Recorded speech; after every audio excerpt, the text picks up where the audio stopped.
Escuchas Ecos de la Trata y el Territorio, un espacio del Consejo Editorial de Escenario Tlaxcala, El Círculo, conducido por Emilio Muñoz y Margarita Sánchez, del Centro Fray Julián Garcés. Comenzamos. Hola a todas y todos quienes nos acompañan en un episodio más de Ecos de la Trata y el Territorio, el cual realizamos en colaboración con El Círculo, Consejo Editorial de Escenario Tlaxcala.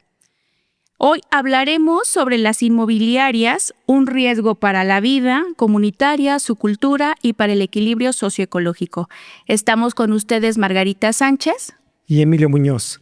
Les invitamos a seguir las redes sociales de Escenario Tlaxcala, las redes sociales de Escenario del Centro Fray Julián Garcés, y también les invitamos a que puedan seguirnos en la estación de radio Chololan Radio, que lo encontramos en el 107.1 de FM.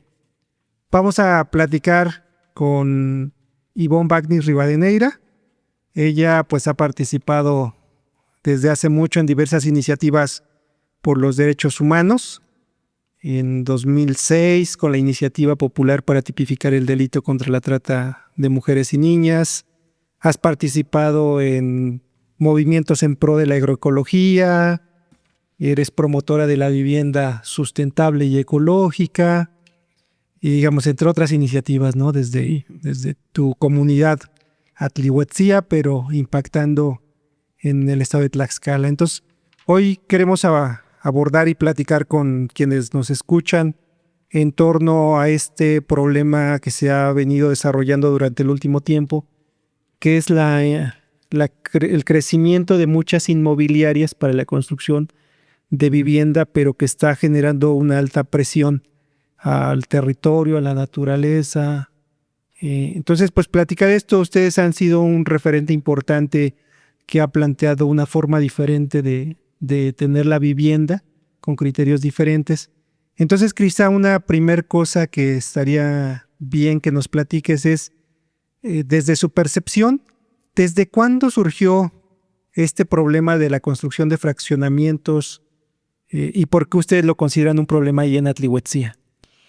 Pues nosotros consideramos un problema ahí en Atlihuetzia porque a partir del 2018 se empezó a generar una proliferación de fraccionamientos ahí en la comunidad. Esto se vio afectado en el no respeto en el plan parcial que tenemos nosotros de Atlihuetzia, que se firmó desde el 2007 en Cabildo, en Yauquemecan, donde ya se ha planteado un uso de suelo dependiendo del lugar del territorio y está afectando ahí el uso de suelo. Supuestamente son lotes que van en el área de H1, que es zona de vivienda unifamiliar, y ahí se están generando fraccionamientos que no van acorde a los lineamientos y a la normatividad del plan de desarrollo urbano de la comunidad de Santa María de Atlihuetzia, donde esas zonas son zonas agrícolas que tienen un uso de suelo H1, como ya lo había dicho, en donde solamente es permitido de 1 a 5 viviendas por hectárea. Entonces aquí los fraccionadores lo que hacen es que compran la tierra, piden permiso para una barda, cierran el fraccionamiento y empiezan a construir casitas sin que haya una normatividad por parte del mismo municipio, ¿no? Que supuestamente es el que tiene que cuidar y velar que se haga, que se cumpla con la normatividad del plan de desarrollo urbano de Atlihuetzia. Inclusive el uso de suelo marca una serie de restricciones que en cuanto al coeficiente de ocupación que debe de tener un predio, que por ejemplo ahí en esa zona que es H1 es del 30% de la superficie del terreno, y el otro 70% es superficie que debe estar permeable para que se recarguen los mantos freáticos. Entonces, al no cumplirse con ese ordenamiento y esa normatividad, entonces estamos provocando que no se cubra con el resarcimiento de los mantos freáticos y de desagües superficiales, ocasionando con esto a que haya un déficit del agua para todos los usuarios. Otra de las cosas que ocasiona estos es, por ejemplo, que modifican todo lo que es la traza urbana y lo que es la fisonomía de la comunidad, porque son fraccionamientos que lo están hechos con construcciones tipo la Ciudad de México, de grandes zonas residenciales que chocan con lo que hay en la comunidad. Entonces ahí se ve una disparidad entre una construcción y la otra. Cuando la construcción es supuestamente el crecimiento natural de la población, va generando en los predios casitas que no son tan ostentosas como las que están haciendo estos fraccionamientos. Y otra cosa que están ocasionando es que están cambiando también la población, porque están entrando gentes que de otro nivel socioeconómico, que además de que no se integran a la comunidad y no participan de sus fiestas ni nada, le están dando como que se encierran en estos guetos de sus fraccionamientos y no conviven con nadie. Entonces te están haciendo que haya un cambio en la sociedad de ahí en Atlihuetzía, donde no participan con sus usos y costumbres, donde no participan con las ferias del pueblo, no participan con todo lo que hay en una comunidad, ¿no? Entonces ese es un grave problema.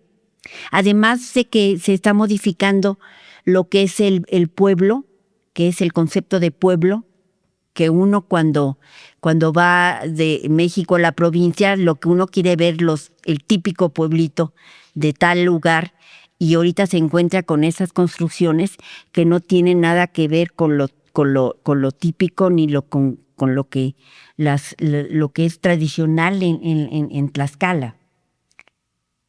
Vaya que nombras bastantes afectaciones a Atlihuetzían por todo lo que se va modificando ahí, ¿no? Las costumbres que ya nos estás diciendo, las maneras de convivencia, pero también hablabas como del cambio de uso de suelos y también acerca de que no se está respetando este plan parcial que tienen desde el 2007. ¿Habría alguna otra afectación que crees que se toca con la construcción de los fraccionamientos? Háblanos un poco más también del agua, ¿qué está sucediendo en ese sentido? Pues precisamente con el agua, una de las cosas que se tiene que hacer cuando se va a construir es un permiso de factibilidad del agua. Pero estas constructoras no piden permiso, sino que hacen la obra y después quiere uno que le den el agua. Nosotros ahí en la comunidad tenemos la disponibilidad cada 3 días, 2 veces a la semana, y nada más contamos con 3 o 4 horas máximo de ración del agua para poder llenar nuestros tinacos. Entonces, con esto se modifica toda esa agua, y eso va a repercutir en que al rato no va a haber. Además, otra cosa que están ocasionando es que la gente que compra esos fraccionamientos, en esos fraccionamientos, llega un momento en que no va a tener agua, y entonces ¿cómo se le respeta que él ya compró una casa donde supuestamente le están manejando que tiene todos los servicios, y resulta que no? Que es por tandeo y que no se le va a tener todo el día, todo el día, sino que nada más unas horas, y además no todos los días. Entonces eso es un engaño también para la población que viene a vivir a Atlihuetzía. Claro. Oye, para quienes nos escuchan y no somos como expertos en el lenguaje que manejas, ¿podrías explicarnos de manera sencilla qué es un plan parcial de ordenamiento? Pues un plan parcial de ordenamiento es una visión de cómo se quiere crecer en el futuro, donde se tiene que ver la vocación de la tierra, qué tierra es apta para vivienda, qué tierra es apta para la agricultura, el bosque que se tiene que respetar, la zona de las barrancas donde no haya riesgos para que la gente construya, y tampoco donde haya agua superficial que se inunde. Entonces todo eso lo va previendo el plan de ordenamiento. Además, lo que se ve es la infraestructura que debe de tener de acuerdo al crecimiento.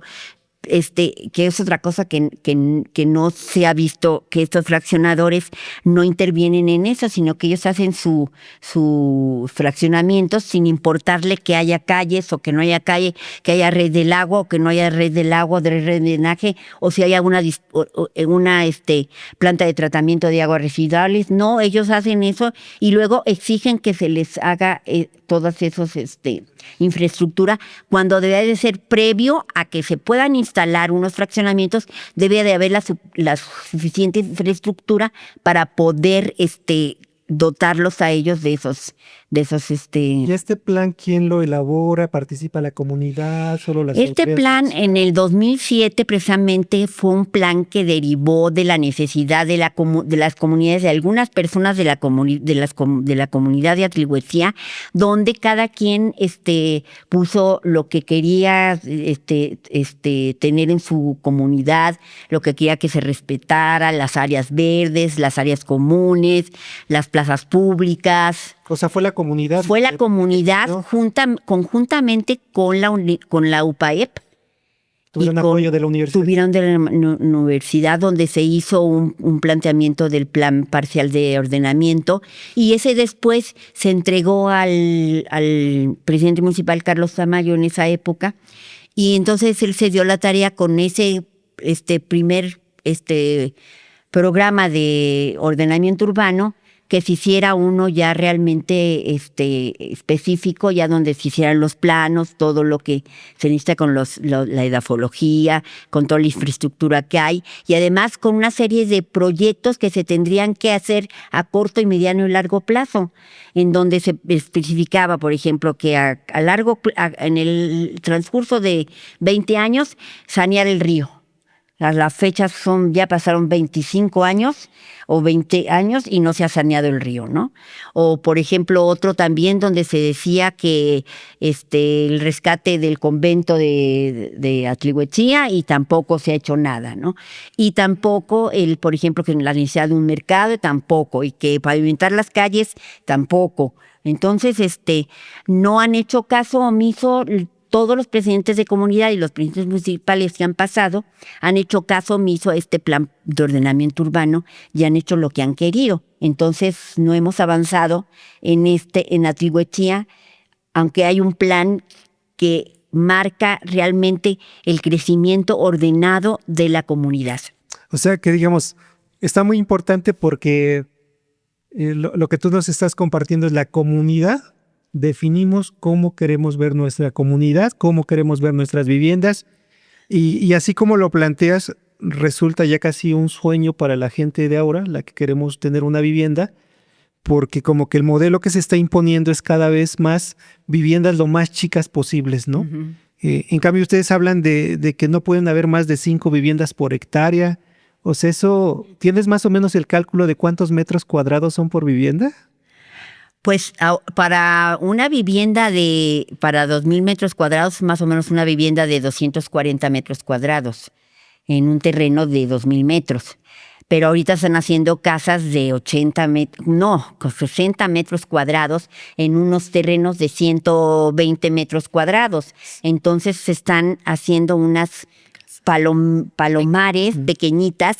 Y además otra cosa que no se está previendo, las zonas públicas, porque todas esas personas que están viviendo en esos fraccionamientos generan una tensión que tienen que ir a algún lugar a desfogar esa tensión, que es lo que ha pasado mucho en Santa Úrsula, por ejemplo, que se han están llenos de fraccionamientos y entonces hay una inseguridad porque hay pandillaje, hay robos, asaltos, todo, ¿no? Entonces, ¿por qué? Porque no está planteado realmente el ordenamiento como debe de haber sido.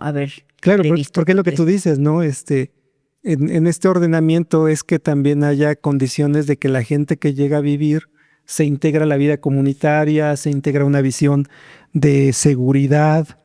Y otra cosa súper importante que me sorprende de lo que tú planteas es como, bueno, primero, no más de 5 viviendas por hectárea, pero además de la vivienda solamente construyes en el 30% y el 70% queda para recarga, ¿no? Para recarga. Entonces eso ya en las unidades habitacionales es casi imposible.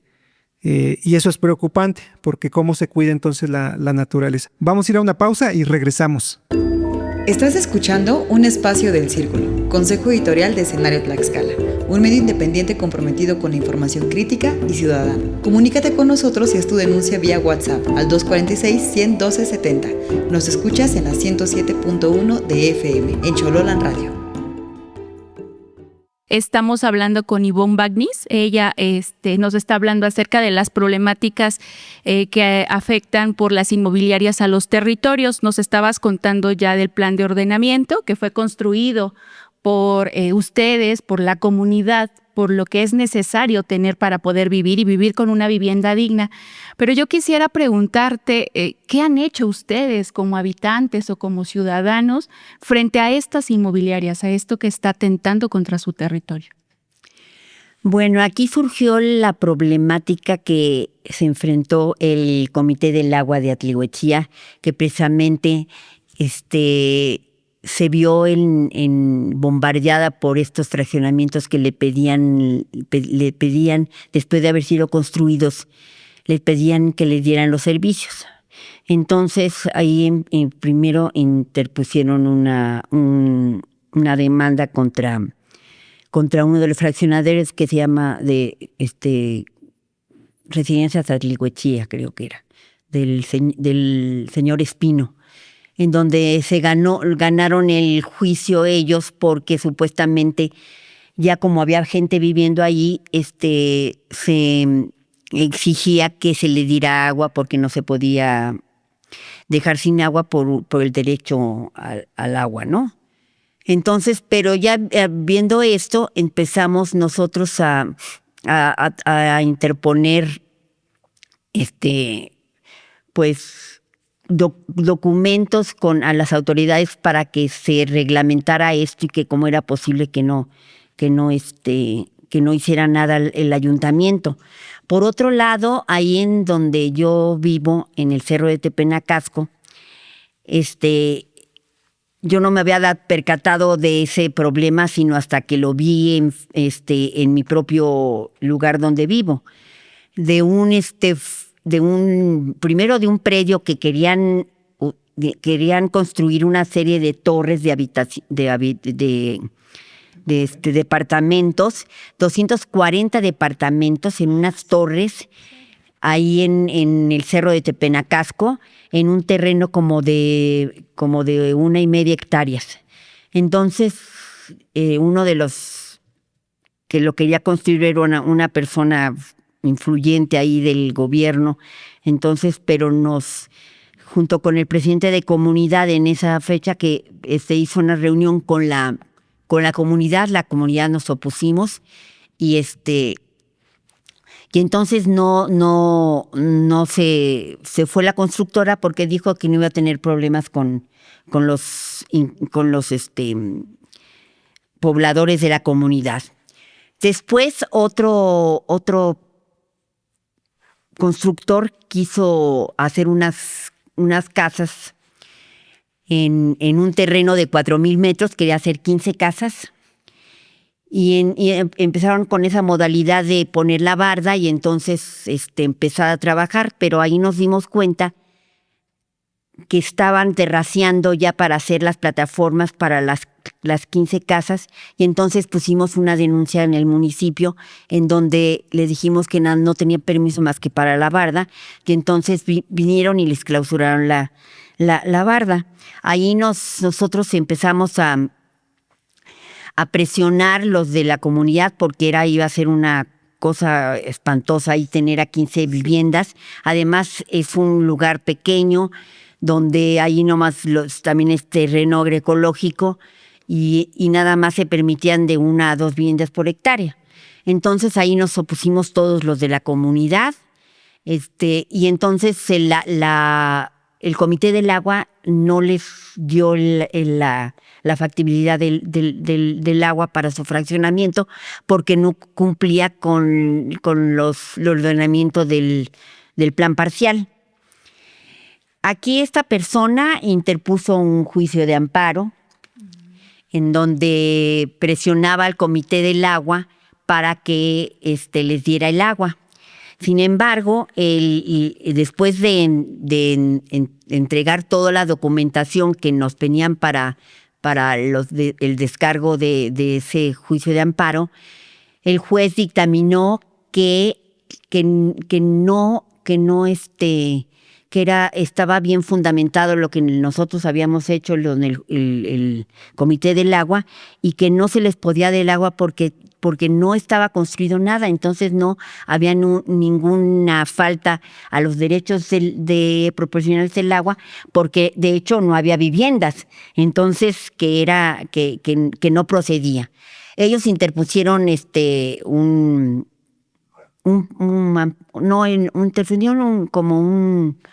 un recurso y entonces otra vez ratificó el juez que no tenía fundamento y que por lo tanto el Comité del Agua era el único que podía y tenía la factibilidad para dar los servicios. Aquí fue muy bueno esto porque aquí se le reconoce al Comité del Agua la figura jurídica para poder hacer este tipo de convenios o de autorizaciones para el agua y es el único que tiene la factibilidad para hacerlo. Entonces, ahí ese es muy importante porque, de hecho, supuestamente somos casi, ahí en la comunidad de Tlihuetzia, somos casi 2 o 3 los que nos regimos por usos y costumbres, donde se elige a los presidentes del agua potable en asamblea, y entonces el municipio no quería reconocer eso, sí. Y ya con esto ya es un gran avance porque entonces ya tiene la figura legal para poder asumir toda la responsabilidad de la gestión del agua. Entonces es muy importante. Sí, claro. Con esto que dices me surgen varias reflexiones. O sea, una primera es la presión que se le mete a los servicios públicos con los intentos de construcción de estas inmobiliarias. O sea, tú decías 240 departamentos. Ajá. Suponiendo que cada departamento tiene 4 personas, le metes a ese lugar alrededor de 960 personas. Imagínate el caos que es. Ajá. Yo no sé de cuánta población sea la comunidad, pero... Somos 400. O sea, metes 2 veces la comunidad en 2 torres, ¿no? En 2 torres. Entonces está bien preocupante porque se va a consumir 2 veces más de agua si se construyen este tipo de cosas y de luz, y seguramente siguiendo torres pues no van a subir escaleras porque requieres energía para elevadores, claro, para enfriadores, para cantadores. Y además que no tiene red de drenaje, no hay plantas de tratamiento. Entonces, ¿qué vamos a hacer con toda esa descarga de...? Claro, porque será el doble de contaminación para el río, ¿no? Porque las inmobiliarias no se hacen cargo de colocar esos componentes para que el agua salga mínimamente tratada, claro, rumbo al río. Un problema que tú dices no acabamos de resolver, aunque ya estaba en nuestro plan parcial. Entonces, esos cálculos pareciera que no están presentes en la mente de las autoridades. Y lo preocupante es que es también un asunto que no está presente solo en Tlihuetzia, sino en muchos lugares, ¿no? Muchos lugares. Ahora han salido muchas notas de otros lugares que están teniendo problemas similares, pero una parte importante que tú señalas es este reconocimiento del Comité de Agua, porque digamos hace 2 años hubo una iniciativa y sigue habiendo iniciativas que buscan desconocer a estos comités, ¿no? decir que pues no pueden ser autónomos, que tienen que estar municipalizados. Tienen que estar municipalizados. Y con lo que tú cuentas se muestra la importancia de que respondan a las asambleas comunitarias. Por esta sentencia que determinó el juez, decir, bueno, siempre y cuando sea determinado en asamblea, aunque no sea un pueblo indígena, que se reconozca como población indígena, o por usos y costumbres, la asamblea lo vuelve en la práctica una comunidad con usos y costumbres, y es muy importante cómo lo reconoce. Con participación ciudadana. Que es la democracia real. Exactamente. Entonces es muy importante el logro que ustedes han tenido, porque muestra la importancia porque otras comunidades deberían sostener a estos comités comunitarios, ¿no? ¿Y el comité cómo sigue enfrentando estos problemas? Siguen enfrentando los problemas, ¿no? Ahorita, por ejemplo, hemos tratado de tener pláticas con el presidente municipal para ver si formamos un consejo del municipio donde se vean todos estos problemas de los fraccionamientos y se revisen y estén checando. El problema es que va muy lento y pasan los días, pasan las semanas y los constructores siguen construyendo. Tenemos un problema muy grave ahí donde se están construyendo casi cerca de 40 viviendas sin permiso, que ahorita supuestamente están demandadas, que ya se les dio el primer aviso, el segundo aviso, pero lo que pasa es que no sé si es que estén coludidos o que no quiero pensar eso, pero pasan las semanas y siguen avanzando y estos no concretan nada, en lugar de ir ahí a parar, porque tienen la función del municipio, puede ir a enfrentar eso, parando la obra y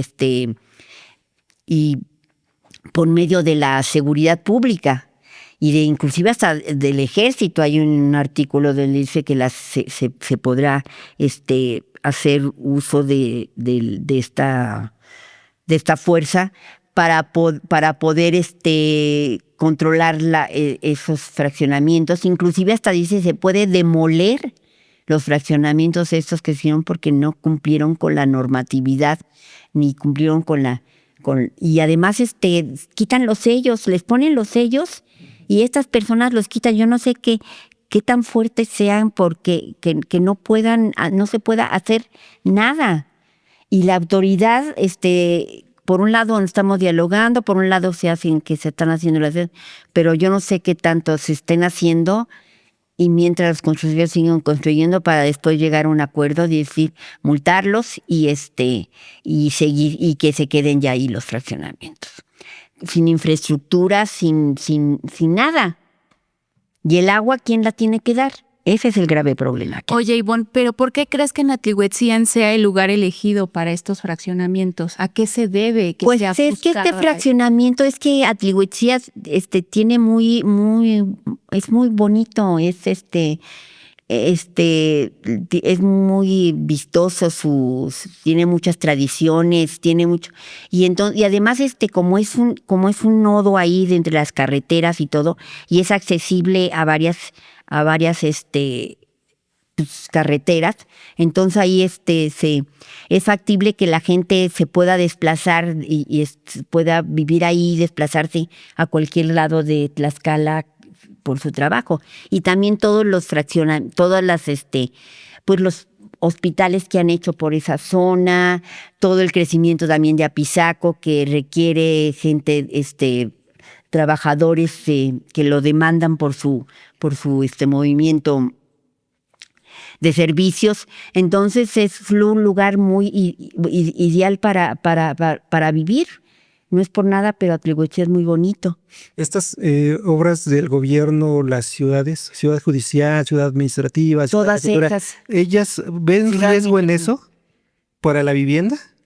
¿Para que las inmobiliarias? Claro, porque la gente, pues lógicamente, ahorita que se acabe la unidad administrativa, esa que está ahí en Calapa, en el nodo de las carreteras, pues toda la gente que va a demandar y que va a tener necesidad de vivienda. Entonces todo eso está y también está ocasionando también todo lo que es el corredor de Tlaxcala-Pisaco, que también ahí convergen varios municipios y entre esos municipios está Yauquemecan, en donde se están buscando que se hagan fraccionamientos. Pero el problema es que se hacen fraccionamientos sin tener infraestructura.